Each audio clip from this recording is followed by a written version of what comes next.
I've set up the example of play scenario for Red Storm, the Air War over Central Germany 1987 from GMT Games. So I'm just going to kind of walk through this. I have read most of the rule book.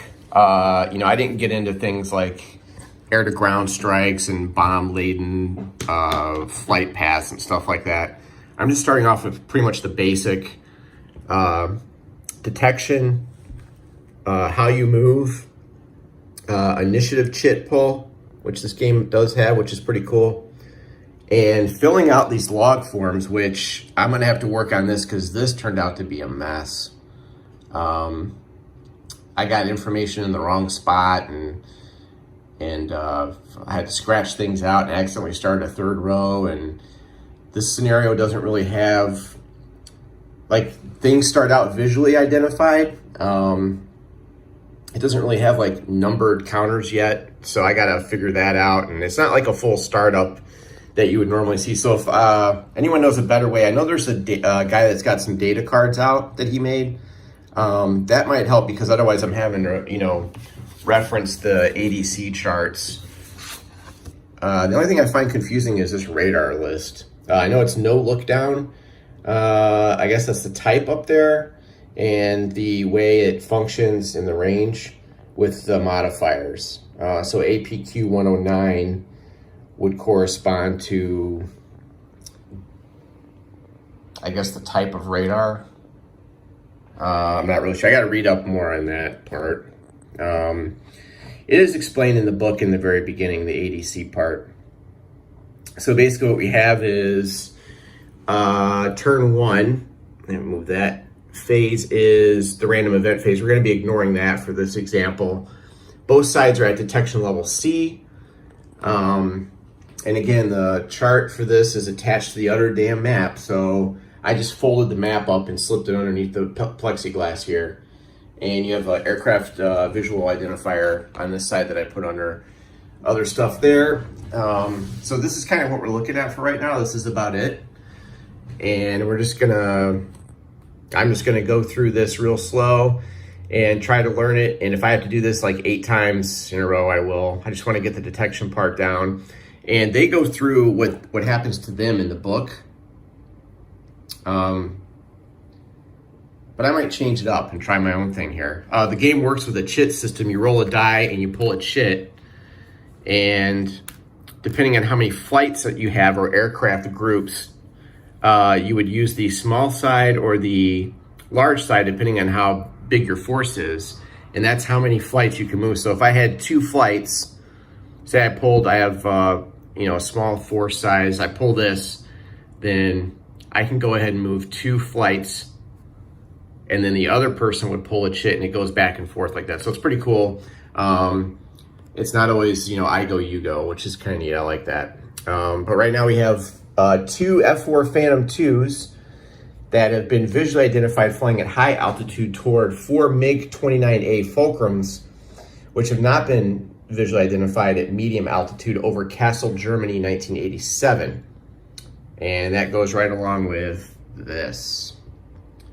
So I'm gonna be testing this out. This is just a short video. I'm trying to learn the game. I was gonna play Next War Korea, but I've been dying to get Red Storm and learn one of these since I first saw Downtown many years ago. I would like to get a copy of Downtown, but the asshats, like, they want $225 for it on eBay, which is ridiculous. So if anyone wants to sell a copy for under $100, let me know. Red Storm, the Air War over Central Germany, 1987 GMT Games movement.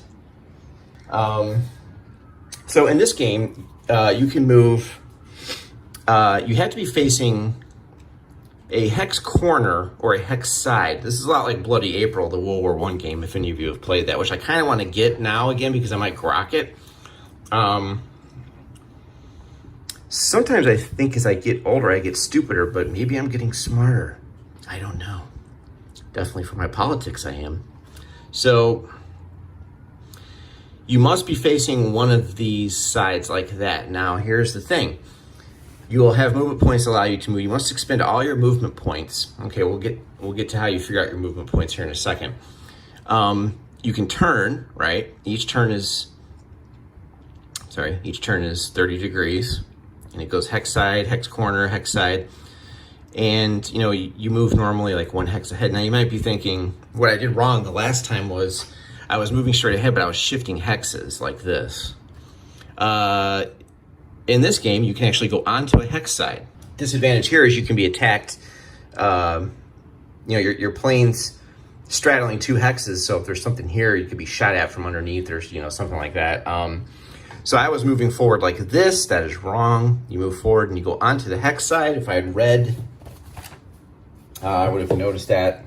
I'm looking at it and I'm trying to figure out how does one get onto a hex side like this? And I found out after I read like an idiot. When moving, move flights directly into the hex ahead unless they are pointing to a corner, in which case move them onto or off the hex side. So if you're pointing at a corner, you're gonna go, hold on. Shout out to Blue Tweezers, who watches the channel. I have green tweezers. So then I would go, you know, forward here would be like boink, and then you're gonna go into a hex like that. So I had to redo a 16-minute video just for that. All right, let's get into how you figure out how much you're gonna move. Here is a F4 Phantom flight at high altitude. All right, before you start your movement, you'll draw your initiative chits. Remember, we went over that in that intro video. So say I draw this. Oh, that's not a good one. I have a small force, and I draw this, and it says I can move 2 flights. I must move 2 flights. I've only got 1, so I'll move him. All right, so what you do is, there's 2 movement speeds, dash and combat. And you'll be using your chart here. Low, medium, high, very high. Clean, which is not carrying any bombs. Laden, which means you have like air to ground bombs. So we're actually supposed to be on this chart. So that's how you read this. If you're going dash, that's this. Maneuver, I'm not sure what this is yet. I don't actually see that in here yet. We're just gonna focus on this. So you're going to declare your throttle at the start of the turn, and you're stuck with that amount of movement points. So even if I shift down combat, say I'm high altitude, even if I go down to medium altitude, I think here, Phantoms can't go to very high. Even if I go down to 4, that 4 doesn't take effect till next turn. So I'll be stuck with 5. You must use all your movement points. You can't just like hover. Which is curious. Are there any VTOLs in this game? Probably not. That'd be a little bit too complicated. Well, there's a helicopter, but... So you're gonna declare your throttle, and something to keep in mind is whenever you use dash or engage in standard air-to-air combat, you're gonna be checking off this fuel counter here, right? And keep in mind, if you do combat in the same turn and you dash, you're gonna check off 2 of these. If you run out of fuel boxes at the end of the scenario, that flight may have to scratch and ditch. It modifies the die roll so they don't get back safely because, of course, they run out of fuel. You know, you want to at least keep some fuel boxes so they get back and land and they're automatically recovered. If not, the crew may have to bail out, and then you have the option of launching a recovery mission with a helicopter and everything to pick your crew members up, which is pretty sweet. Again, very super realistic. I like that. So keep in mind those fuel boxes, you know, you're gonna burn them up fast. So, all right, so you'll declare your throttle. Okay, they use the same value for altitude band in which they begin the game turn, So I'm gonna combat throttle on this F4, and they're at high. So you look here, 5 movement points. They're clean. Combat, high altitude, 5. Keep in mind, there's also the ability to do defensive wheels. It'll say in the rule book, if the flight's capable of doing defensive wheels according to the ADC. Well, I'm like looking at this and I'm like, where does it say they can do defensive wheels? Well, it's anything with a G. You flip this over and look at the notes. There you go. Okay, a little bit tricky there, a little bit tricky. All right, so now there's always a free turn that you can do when you move one hex forward. As soon as you enter a new hex, you have the option of one or both of the following. Turn your free movement according to your speed, I'll show you that in a minute, or go down an altitude band. Okay, we go to page 10 of the rule book, which is right here. I'm going speed 5, it's daytime. I can do 130-degree free turn. So let's use our movement points. I have to go 5. So 1, 2, I'm gonna stay at the same altitude. I'm gonna take my free turn to here. Now, if I wanted to do another turn, I'd have to expend another movement point. So then that would be, you know, down to like whatever. So turn up to the flight's maximum turn value. Oh wow, it's not really not worth it going at that. Okay, so we'll just do like a 1, 2, 3, 4, free turn, 5, something like that. That's simple. I used up all my movement points. Now let's say I had done, let's go back to here and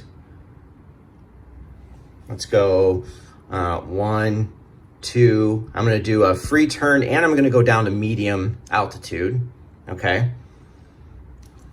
1, 2, I forgot how many I had. 1, 2, 3, 4, and then I'm gonna turn here for that's free, and then 5. Now, I went down to medium, so next turn, combat speed, I went down to 4 movement points instead of 5. I went from high to medium. That puts me at 4 movement points. And really, that's about it. Now, in terms of stacking, that's how you do movement. And of course, if you go up 2 altitude bands in a turn, that's called a zoom climb, which is covered in the rules right here. So keep that in mind. You have to put a zoom climb marker on the flight. The second subsequent altitude band costs 2 movement points per band, not 1. So watch out for that. You can burn that up pretty quickly. Now, it's permitted during movement to allow flights to move through each other. A flight's last movement point cannot be used to stack it with another friendly flight. So 2 friendly flights can't end stacked together. So just keep that in mind. If you're at the end of a movement stacked with an enemy flight, that is perfectly legal, okay? So that's pretty much how you figure out your movement points. You know, how many turns you can make. So there's a 5 to 8 free turn, 60 degrees.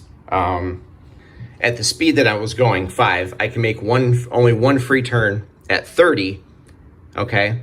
Then if I want to turn again, it's going to cost me another movement point, and I can only go up to 90 degrees in the same hex and altitude band. So you can turn pretty far in one hex and then move forward. You see where I was confused. I was just thinking this was the only thing here. So you can see when you're going really fast, you don't even get a free turn. And you can only say you're going like the 9 here. You're going so fast that your forward momentum is, you're not going to get any free turns. So you'll move. If you want to turn here, it's going to cost you a point. You don't get any free turn. You don't get a 30-degree free turn at all. So also, if you use your last movement point to turn in a hex, right? So if I'm in here, say I have 4 movement points, I'm going 8, and I have to spend my last movement point, you know, or say I was going speed 9, and I use my last movement point to turn in a hex. So I'm like, oh man, I'm going so fast, but I need to turn, and I burn it up there. You need to put a marker on it called a max turn marker. But you'll be placing a max turn marker on there just to, you know, remind you that you burned everything up in that hex. You cannot make consecutive turns in the same hex and altitude band. You must leave the hex or change altitude before turning again. So when the next turn starts, I can't do more turning. I must at least move forward one and then turn. Now, you're thinking the hex sides are kind of wacky with the way that is. When you turn on a hex side, say we're facing this way. Oh, let me get this up here where you can see it. Say we're facing here. Okay. You're going to turn kind of like this and then go into that hex. Okay? If that makes sense. So you're here, you don't, go forward and do this. If you're on a hex side, you'll shift and go into the hex like that. And that's really about it. So just remember, you have to at least move a hex. You can't start the next turn and do a turn. So this is illegal. You go, okay, I'm gonna go and I'm gonna turn. Nope, can't do that. You need to at least move forward, then perform your turn. And I think, if I remember correctly, Bloody April had something like that. If there's a flight with a crippled aircraft in it, they cannot use dash. Okay, so just heads up on that. If you're at deck altitude, you cannot enter mountain terrain. So deck altitude is very low. So for example, let me see if I can find some mountains here. Let's zoom out a little bit. This plane's at deck altitude. He can't go into this terrain. So he's gonna have to, I don't know if can you go forward and then go up in band, or you just can't go into it? Let's see. That's a good question. These are the things you need to look for. If already at deck altitude and forced to enter a mountain hex, treat it like the edge of the map. Okay. Yeah, so this would not be good because you have to move forward when you start your turn. So you'd have to be here, move forward to here, declare that you're going to low altitude, I think, and then fly over the mountain, if I remember correctly. So keep that in mind so that you don't smash into the thing. Now it says treat it like edge of the map. I actually don't know what that is. So just real quick before I upload this video, I'm just going to take a look and see what that is. If forced to scatter off map or into a mountain hex while on the deck, keep rolling until a legal movement result occurs. Scatter is NA to attacking flights conducting a slash attack. After standard air-to-air combat morale checks, flights scatter from their hex, roll a die for each flight in the combat, and follow instructions on the scatter diagrams. I don't know where those are. But it looks like your flight could end up a few hexes off from where it engaged and be all sorts of screwed up. So eventually, the game's going to get, you think you're going to follow a perfect path when you plot out your routes, and things are just going to all screwed up and things are going to get scattered and people are going to be off their assignments and it's going to be crazy. So, but yeah, so you can see movement's pretty easy.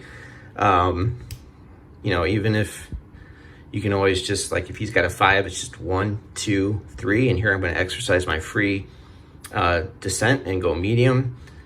And then 4, 5. And you can see how far you can move that quickly. Or I could have turned.